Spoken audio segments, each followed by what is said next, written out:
to about 150.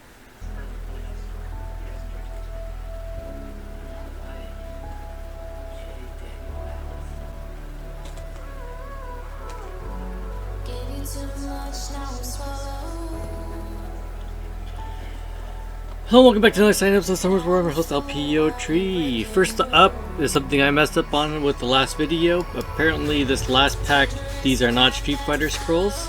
So they didn't just switch these two, they actually thought this would have been too good of a deal and they gave you the crappy scrolls. Because at least this still gives you that the LD Nat 5 possibility as well as LD Nat 4. This is just crap. So, don't even recommend buying this one at all. I wasn't going to buy these anyway, because you saw what happened in the last video.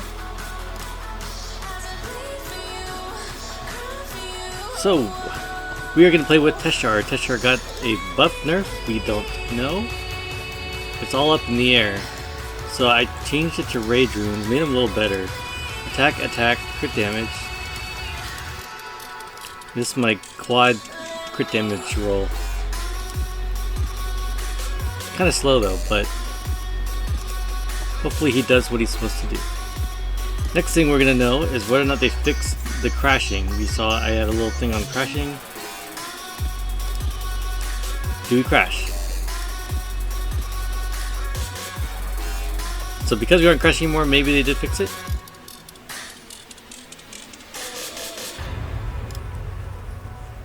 If you haven't done any of these yet, basically you have a time limit. This is kind of like the Street Fighter bar.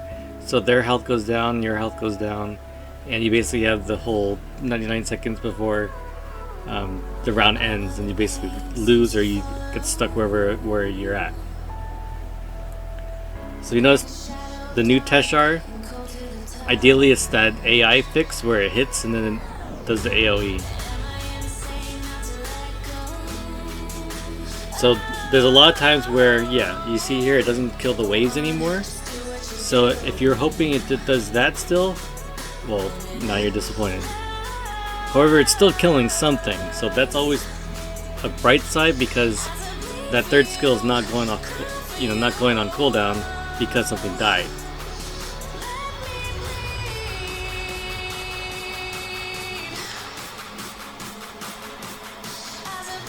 See, even on the 10th stage, it still killed something.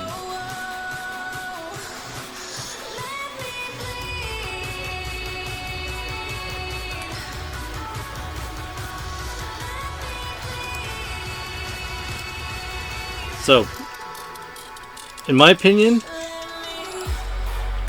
the biggest thing with Teshar is because the fact that these two skills didn't change, and this is the same nuke that Perna has, only Teshar actually has higher attack stats than Perna.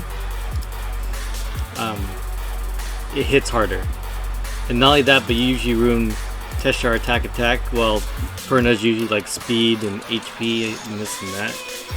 So, because these two didn't change, because this is really a super strong nuke anyway, you're just gonna kill something right off the bat. So the single target damage of Teshar just got incredibly boosted. Basically you have a super nuke here, and then you have an added extra damage when it does the second skill. The third skill. So let's test him out. So the next Teshar test is how does he perform in Aiden Forest? Because this is the one that you're probably going to use him on. And the whole point of having the AI improvement is so you can clear these waves. So you can have a new farmer. I mean, he left one alive, but I guess that's okay.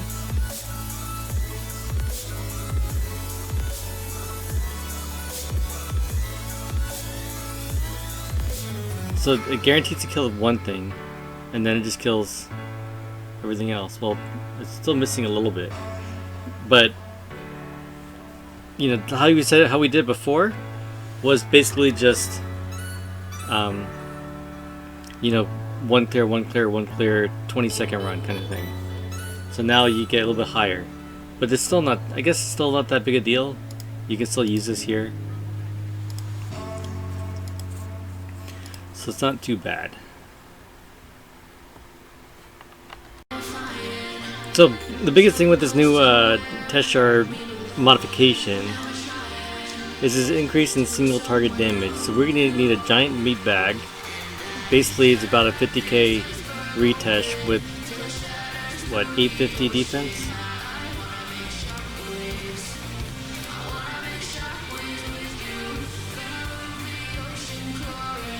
So we're bringing this team, basically try to guarantee that defense break.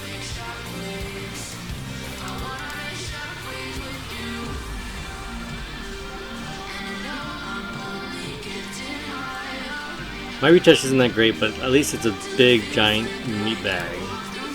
Arm break. It's because Galleon is not reliable to arm break on his own. Okay. Teshar. Lady Nova. The big nuke. I wish this song had a beat drop. But here we go. Teshar nuke. ×1 speed. Go!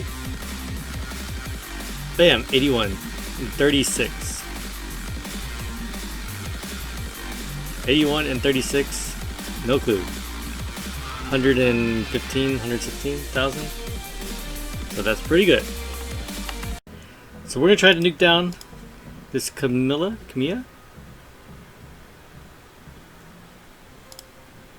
Guarantee not to crit. Oh no! Very good. Time to loot.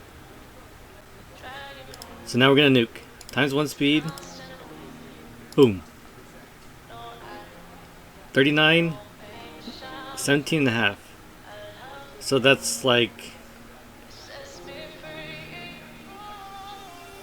57,000 on a Camilla. You want to see the runes on the Camilla?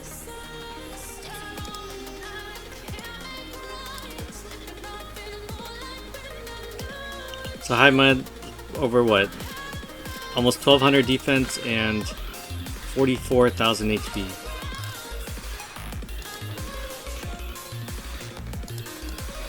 And one shot it. Alright, one job, Teshar. Alright, try again. So far so good. And proc. Kadoosh. Attack bar pushback, just in case. Alright, here we go again. Crit!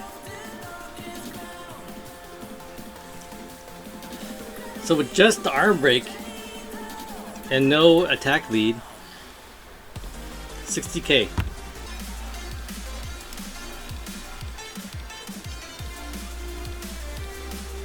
So the biggest change to these waves is Teshar no longer gets the attack bar boost from killing monsters, which was a big thing because it would clear all these, like the smaller waves like nothing. It'll just be like AoE, AoE, AoE.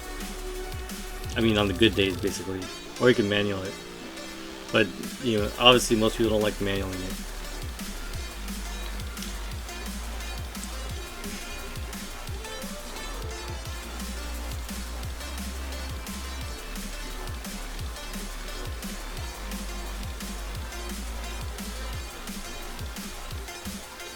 The team I had before Teshar was here, this was an Iris.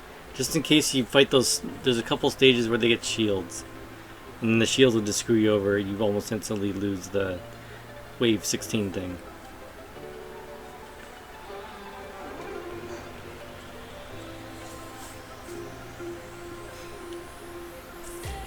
So because everything's a passive now,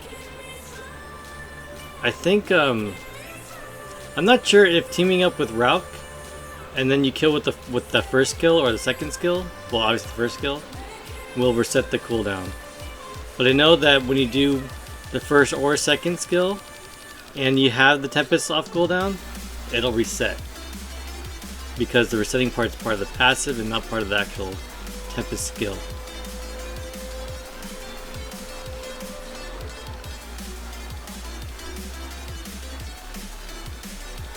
I'm still killing, so that's the biggest part, is I'm still killing something so I still have that skill.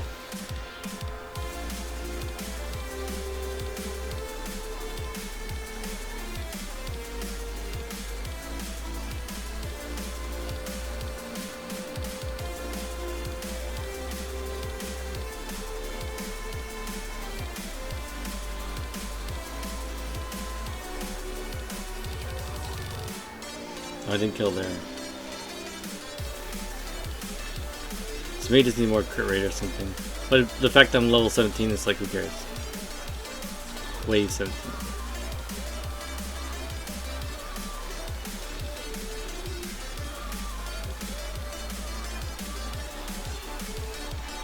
And then they got one shot anyway. A lot of time remaining.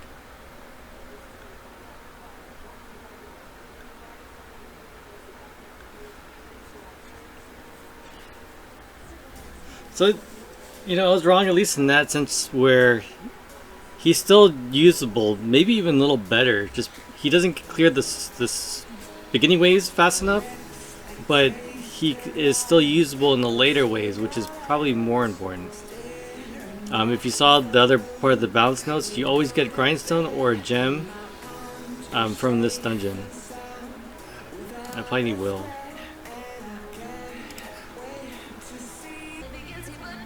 This is the stun unit. Stun? So this is gonna die regardless. So let's just hit the molly.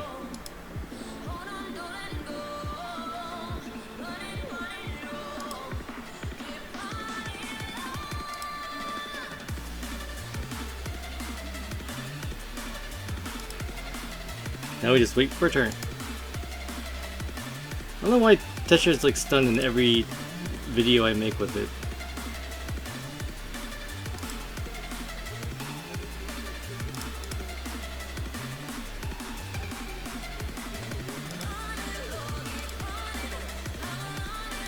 Stun. So nuke, Artemil, bam. And we're back. So this was Teshar. So just quick going over my stats. Warren like 3100, and you basically had 2200 crit damage, or 2000 or 226 crit damage. I did max kill him a long time ago. This was my second nat 5 ever. And that's after like 3 years of playing. I ruined him Rage Blade. Attack, crit damage, attack. This is my... I did this last night. It's a quad crit damage roll. Gave him 2 artifacts that don't have attack on it, but crit damage 12% and damage delta water 9%. So I can clear that scenario basically better. Looks like a little extra tweaking. I could probably do that, you know, just one shot each wave. And a little RNG, like if he attacked the mini boss at the end, he could probably clear that wave. So, in my opinion, what this balance patch did was incredibly increase his single target damage. That's probably why they really had to nerf this the passive skill, is because this thing is a huge nuke. It's the perna nuke that everyone, you know, kind of complains about, that hits super hard. And the fact that most Teshars are built attack crit damage, and Pernas are actually built more like speed HP crit damage, that this is going to do just a tremendous amount more damage than Pernas, just on its own. And it always did. But now you have a little extra damage just in case something's a little bit extra tankier than normal. And so yeah, it one-shots a lot more monsters than it would have otherwise.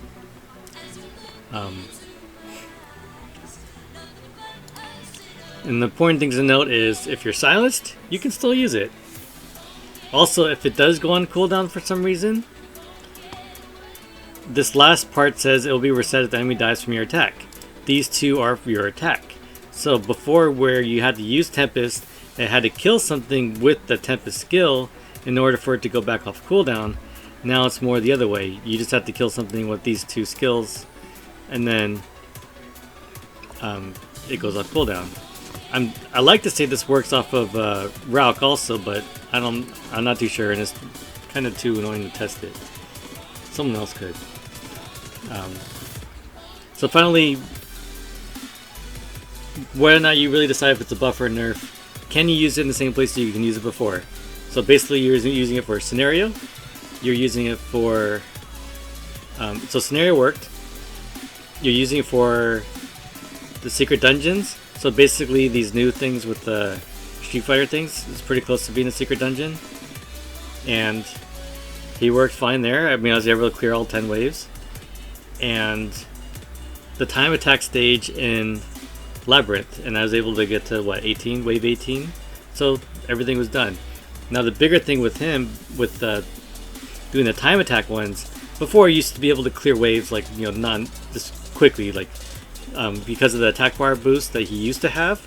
It was just like when it's always his turn, he'd always AoE and then clear the waves super fast, at least the early ones. But when it got to later stages, he was kind of ineffective because everything was super tanky. And then once he lost that AoE thing, he wouldn't get it back. Basically, he'd be dead before it went back off cooldown. However, now, because everything else is so strong, he can almost always kill something. Even in the later stages, he'll kill something, and then everything else is chip damage. So Rauk and everyone else can just start cleaning it up. And then that makes it even better than it was before. So in that sense, you know, it could be a little buff. However, because his stats are so bad, I mean, this is like Nat 3 level HP and defense, you don't see him used at all in any of the PvP areas of the game. So that's probably more still not very effective there. So that couldn't be a buff or nerf. I'm currently using him in this thing, but I don't know if this is better or worse. Because I had a better team I liked more.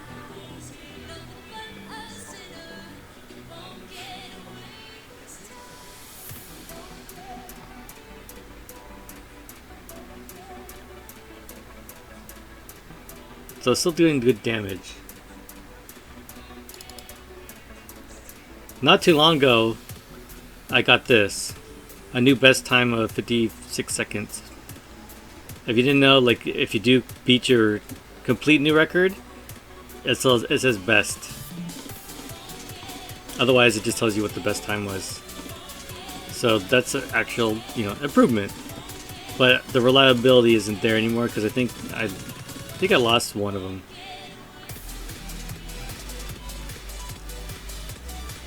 And so normally you'd be like, you know, this would be another damage dealer spot. You can use Naomi, you can use, I don't know, whatever else you have. I think my more reliable team was with Barbara there, because I needed the extra defense break. And then Barbara has 2 lives. But for today, it's Teshar Day. So I say maybe it's a little buff. I mean, I'm not using him any more than I would have normally. He basically is the same spots he was before. I'm still using him in the same spots, the scenario, the secret dungeons, and the time attack. I probably will take him off of that Giants team. He's not extra usable, but I guess because I have other stuff I can use, that's a completely different story from someone who's just starting. This is their only Nat 5, and then, you know, now they can actually completely kill things in Guild Wars and other places where they couldn't do it before.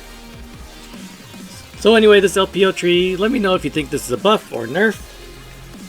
The new Teshar, the new single damage monster. And thank you for watching. Have a good night, good day. Stay safe and whatnot. And there's a heat wave going on and I'm really sweating right now. So thank you for watching. Goodbye.